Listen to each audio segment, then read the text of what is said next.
Ito yung ating itong sweet peppers. Nag-harvest ako kahapon, siguro mga 10 piraso yung na-harvest namin ni Aiden kahapon.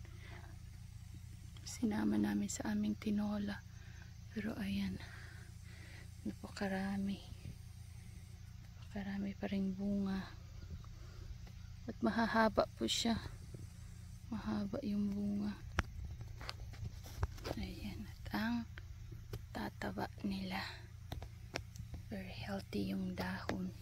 Kunti na lang ang bunga ngayon kasi nag-harvest ako kahapon.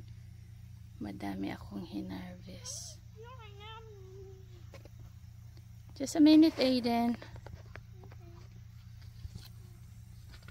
Ayan, pagod na siya kakaswing sa labas at kakahapol sa aso niya.